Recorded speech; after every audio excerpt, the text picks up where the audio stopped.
Bonjour à tous et merci d'être avec nous dans Tout Terrain. Cette semaine, je reçois Christophe Simon et Christian Allaire de l'association des Anciens d'Alpine. Avec ces deux passionnés de la berlinette bleue, on parlera histoire et héritage d'une marque 100% normande, créée par un Normand et aux exploits eux aussi normands. Mais tout de suite, on enfile les baskets, c'est l'heure du top chrono. Et oui, car à Deauville, on ne fait pas que du cinéma, on court aussi. Le marathon Deauville vivait sa 5e édition ce week-end et ce sont plus de 14 000 personnes qui ont participé aux différentes épreuves. 6 000 sur le semi-marathon, 3 500 sur le 10 km avec, parmi eux, l'ex-Miss France normande Amandine Petit qui s'est notamment fendue d'un nouveau record sur la distance en moins de 55 minutes. Et sur la distance reine, les 42 km 195 du marathon, ce sont 2500 runners qui ont bravé le vent et la pluie dimanche matin et c'est le breton Florian Caro qui s'est imposé. Allez, tout de suite, on fait chauffer le moteur, c'est l'heure du gros plan sport, le GPS. Christophe Simon, bonjour. Vous êtes donc un passionné d'Alpine et Christian Allaire, vous êtes membre de l'association des Anciens d'Alpine. Vous perpétuez tous les deux la légende de cette marque diepoise créée en 1955 par Jean Rédélé. Voilà bientôt 70 ans. Avant qu'on vienne sur les événements marquants que vous avez déjà organisés, j'ai envie de vous demander à tous les deux qu'est-ce qui vous passionne dans cette marque, dans cette firme normande diepoise. Peut-être Christophe Simon pour commencer. C'est une marque française déjà. Puis Monsieur Rédélé, voilà, c'est un grand monsieur. À part, il a commencé dans un garage Renault à Dieppe et eux, ils peuvent en parler. C'était un monsieur. Parce que Christian, vous avez travaillé chez Alpine, Oui. Dès la fin des années 60. Oui, en 68, à l'avenue Pasteur, derrière le garage Renault, qui était le début de la berlinette et du service compétition. Parce que moi, j'ai travaillé qu'au service compétition pour monter des monoplaces pendant des années. Et alors, qu'est-ce qui vous passionne encore aujourd'hui pour faire partie de cette association qui perpétue l'héritage d'Alpine ? C'est un peu une histoire de famille, ou d'une grande famille. Oui. C'est-à-dire C'est-à-dire qu'on avait un patron qui était un gestionnaire familial, ou je ne sais pas si on peut l'appeler comme ça, mais qui déléguait beaucoup, et on était tous avec beaucoup d'autonomie, et on avait les pleins pouvoirs de faire ce qu'on avait envie de faire. À partir du moment qu'on avait la même ligne directrice que M. Jean Rédélé, donc c'était une continuité.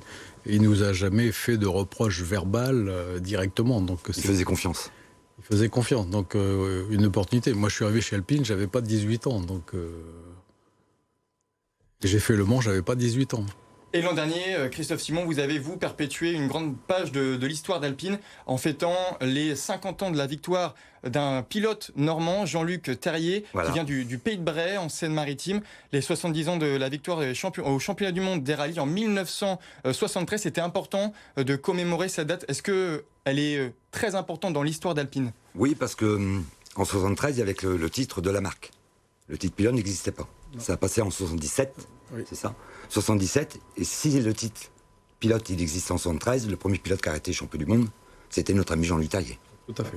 On a l'impression qu'elle a fait vibrer beaucoup de monde, cette victoire, qu'elle est presque le point de départ d'un amour de beaucoup de passionnés. Elle était très légère, elle avait une mobilité, elle partait dans tous les sens, elle n'avait pas beaucoup de puissance, mais elle avait une agilité dans les épingles. Jean-Luc, il savait l'emmener. C'est une voiture qui survivrait beaucoup, alors il faut déjà la balancer en arrière pour qu'elle puisse passer dans les virages, mais Jean-Luc, il savait faire ça. Ça, c'était les exploits dans les années 70. J'ai envie de vous demander, est-ce qu'aujourd'hui, vous suivez toujours les exploits d'Alpine ? Est-ce qu'on regarde ce que fait Alpine au Mans, ce que fait Alpine en Formule 1 quand on est passionné ? Quand on est passionné, oui, mais la Formule 1 est un peu bizarre aujourd'hui. On regarde plus les hypercars que la Formule 1, parce qu'il y a beaucoup plus de bagarres déjà, et c'est plus intéressant. Aujourd'hui, la F1 est un peu monotone, trop monotone à d'autres goûts. Donc plutôt nostalgique d'une époque où il y avait ce championnat du monde des rallyes d'Alpine. Oui, Voilà. oui, parce que faut dire quand même qu'Alpine, ils ont fait les 92 heures, ils ont gagné avec Maurice Nussbaumer. Avec Nuss. Les 92 heures, c'était pas les 24 heures. 92 heures sur un circuit, Alpine a gagné devant Porsche. Et avec alors, la berlinette. Et alors Alpine, l'histoire, elle est très belle, elle est longue, puisque l'année prochaine, on fêtera les 70 ans de cette création par Monsieur Redélé en 1955. Il y a déjà des choses qui se préparent à Dieppe et notamment vous êtes déjà au courant. Est-ce que vous pouvez nous dire ce qu'on va pouvoir retrouver l'année prochaine pour les 70 ans d'Alpine? Aujourd'hui, je ne vais pas dire grand-chose parce que tout est en train en cours de développement. Donc tout sera figé d'ici un mois maintenant, pour le 15 décembre avant Noël. Donc vous saurez tout dans un mois, tout ce qui sera sur la plage. Est-ce qu'on peut avoir un avant-goût? Parce qu'on se souvient l'an dernier, il y avait beaucoup de voitures sur l'esplanade, sur les espaces verts de Dieppe. Est-ce que ce sera du même ordre? Est-ce qu'on va avoir des surprises? Il y aura sans doute des surprises, mais aujourd'hui, elles ne sont pas confirmées. Donc, Je pense que ça va être une belle fête. oui. Ça va être une belle fête. Oui. Il y aura sans doute moins de voitures, mais ça sera différent. Un peu plus familial dans le style. C'est ce qu'on veut retrouver. Qu'on cherche à retrouver. Voilà. Est-ce que vous avez un rêve particulier justement avec ce rendez-vous? Est-ce que vous avez envie de voir quelque chose émerger de cette passion avec tous les passionnés qui vont se retrouver justement à Dieppe? Qu'on reconnaisse ce que les anciens ont fait pour Alpine. Aujourd'hui, il sera difficile de revenir, par exemple, à remettre une voiture F1 Alpine à rouler sur la plage parce que c'est pratiquement interdit maintenant. C'est compliqué. C'est très compliqué. Et je vais revenir aussi sur un point important parce que l'histoire d'Alpine elle est particulière. Mais avant que je revienne sur ce point, j'ai envie de vous demander, est-ce que pour vous, la berlinette, c'est la voiture emblématique d'Alpine, cette voiture que tout le monde connaît, que tout le monde identifie aujourd'hui quand on parle de la marque? On ne pourra jamais remplacer la berlinette. Non. L'ancienne. Ça, c'est pas possible. C'était une voiture qui était... Bon, elle est belle, la nouvelle, mais après, je préfère l'ancienne. Oui, tout à fait. La berlinette, Elle a c'est le mythe. l'histoire, déjà, en plus. Les autres voitures à côté n'ont pratiquement pas existé par rapport à la berlinette. Aujourd'hui, c'est la berlinette qui existe. C'est pas la GTA, c'est pas la 610. À côté, c'est dérisoire. La berlinette, c'est la berlinette. On a notre ami Willy qui en a eu une. Il a une Turini, mais il a du mal à savoir la capacité qu'elle a, la limite qu'elle a. Que la berlinette, on savait. On savait On savait jusqu'où on pouvait aller. Que celle qu'il avait, qu'il a revendue, la nouvelle, mais il dit, je sais pas où elle est la limite. Elle me fait plus peur que... Mais la berlinette, l'autre, elle était... On savait où était la limite. Voilà.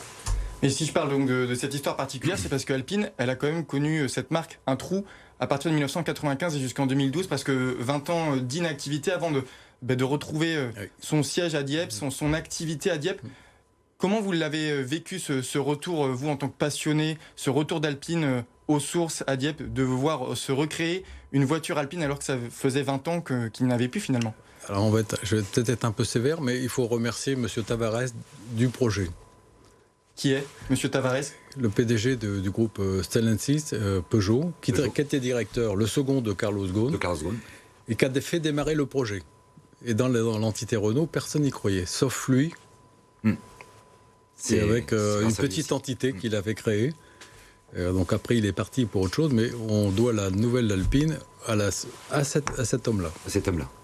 Et ça a tout changé pour vous, ce retour d'Alpine? Il le fallait, ce retour? Vous l'attendiez? On n'y croyait plus beaucoup depuis le temps. Après 20 années de fermeture, sans voiture. Non, là, c'est génial là, ce qui a été fait. Bah, moi, je me suis dit, quand ils l'ont annoncé, je me suis dit, on va reparler de l'Alpine.